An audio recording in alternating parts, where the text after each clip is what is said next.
Hello students, good afternoon to all of you. Myself Pravesh Gupta. मैं आपको आज कक्षा 8 गणित में प्रश्नावली 3.3 का प्रश्न क्रमांक 3 बताने जा रहा हूँ। ठीक है, इसमें कुछ शर्तें दी गई हैं और पूछा है कि क्या यह समांतर चतुर्भुज में ये शर्तें फॉलो होंगी, अप्लाई होंगी कि नहीं होंगी। क्वेश्चन नंबर 3 है, क्या एक सम चतुर्भुज ABCD समांतर चतुर्भुज हो सकता है यदि कोण D प्लस कोण B बराबर 180 अंश। ठीक है, तो इसका आंसर होगा कि हाँ हो सकता है, क्योंकि आयत में दो आमने सामने कोण आपस में जब मिलते हैं तो 90-90 दूनी 180 हो जाता है, लेकिन चतुर्भुज या विषम चतुर्भुज में ऐसा नहीं होता है। ठीक है, फिर दूसरा क्या है, इसका आंसर इस तरह लिखेंगे कि हाँ हो सकता है, परंतु आयत और समांतर चतुर्भुज में एक कोण जैसे कोण A प्लस कोण B आपस में प्लस करते हैं तो क्या आ जाता है 90 प्लस 90 180 हो जाता है। ठीक है, लेकिन ये आयत का फॉर्मूला है, लेकिन ये समांतर चतुर्भुज और विषम चतुर्भुज में ऐसा नहीं होता। फिर दूसरा क्या पूछा है कि AB बराबर DC बराबर 8 सेंटीमीटर, फिर AD बराबर 4 सेंटीमीटर और BC बराबर 4.4 सेंटीमीटर।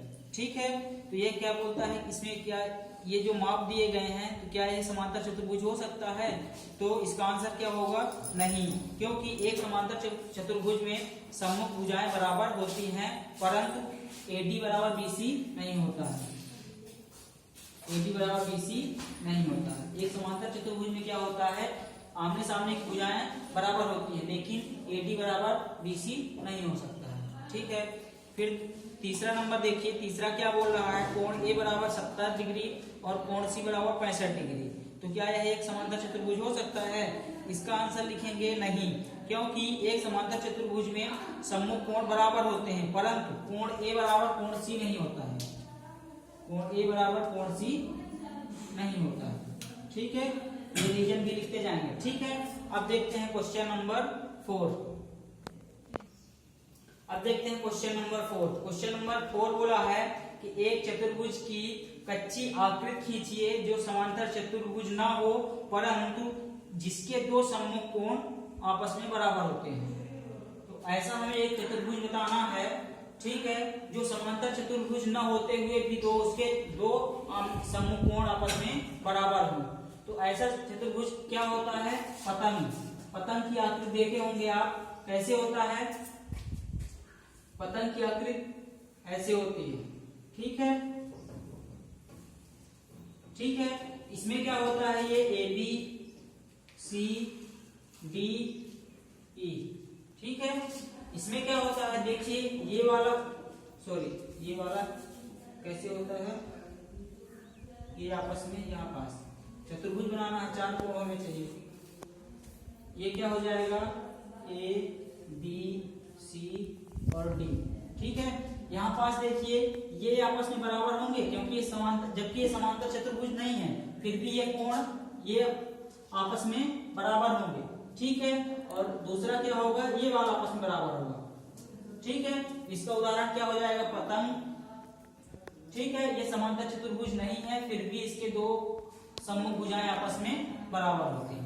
ठीक है, अब देखते हैं क्वेश्चन नंबर 5। ठीक है, इसका आंसर इसी तरह लिखेंगे। इसमें लिखेंगे कि पतंग एक ऐसा उदाहरण है चतुर्भुज का जिसमें ये समांतर चतुर्भुज न होते हुए भी इसके दो सम्मुख भुजाएं आपस में बराबर होती हैं, दो सम्मुख कोण आपस में बराबर होते हैं। ठीक है, अब देखते हैं क्वेश्चन नंबर 5। अब देखते हैं क्वेश्चन नंबर 5। क्वेश्चन नंबर 5 क्या बोल रहा है, किसी समांतर चतुर्भुज के आसन्न कोणों का अनुपात 3:2 है। समांतर चतुर्भुज के सभी कोणों की माप ज्ञात कीजिए। ठीक है, तो सर्वप्रथम तो पहले हम एक समांतर चतुर्भुज बना लेंगे।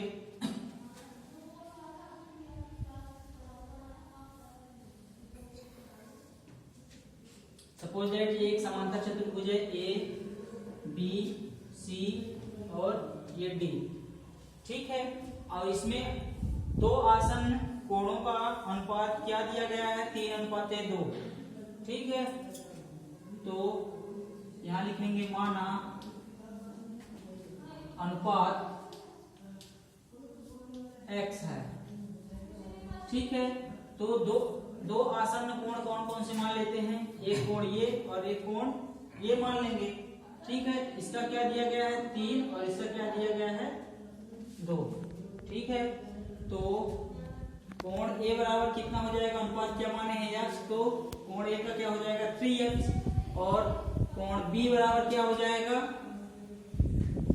2x, क्योंकि अनुपात हम क्या मान लिए हैं x मान लिए हैं। और क्वेश्चन में क्या दिया गया, दो आसन्न कोणों का अनुपात 3:2 है, तो एक कोण क्या हो जाएगा 3x और दूसरा कोण क्या हो जाएगा 2x। ठीक है, अब देखते हैं, यहां लिखेंगे समांतर चतुर्भुज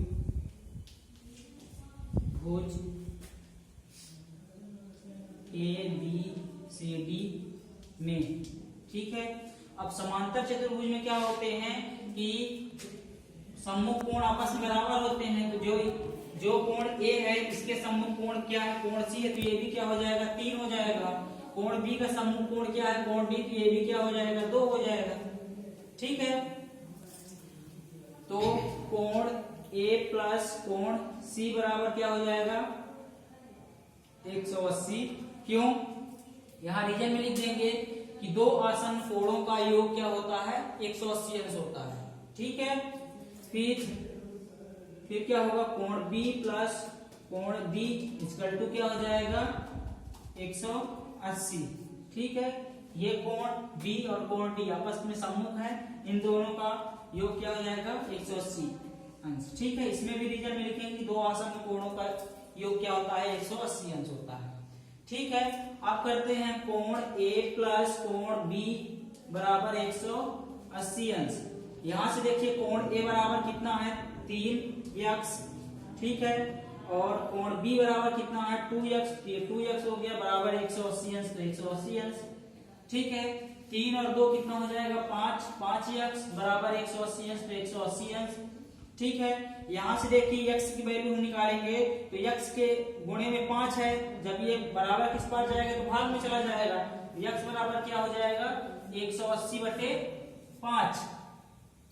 ठीक है, इसको यहां से भाग देंगे तो 5 कम 5, 5 के आई 15, 5 का 30, x बराबर क्या आ गया 36। यहां से कोण A बराबर निकाल लेंगे तो क्या हो जाएगा 3x है, तो 3 इंटू और x की वैल्यू हमें क्या प्राप्त हुई है 36, तो यहां लिख देंगे 36, यहां मल्टीप्लाई कर देंगे 3 6 जा 18, 18 की 8 कैरी आया 1 और 3 3 जा 9 और 1 10 हो गया। इसी तरह कोण B निकाल लेंगे, कोण B बराबर क्या है 2x, तो 2 इंटू एक्स की वैल्यू क्या है 36, अब 36 2 जा क्या आ जाएगा 72। ठीक है, ये दोनों क्या हो जाएंगे आंसर हो जाएंगे। ठीक है, अगला क्वेश्चन नेक्स्ट वीडियो में देखेंगे, तब तक के लिए धन्यवाद। अभी तक में कोई दिक्कत होगी तो कमेंट करके बताइएगा।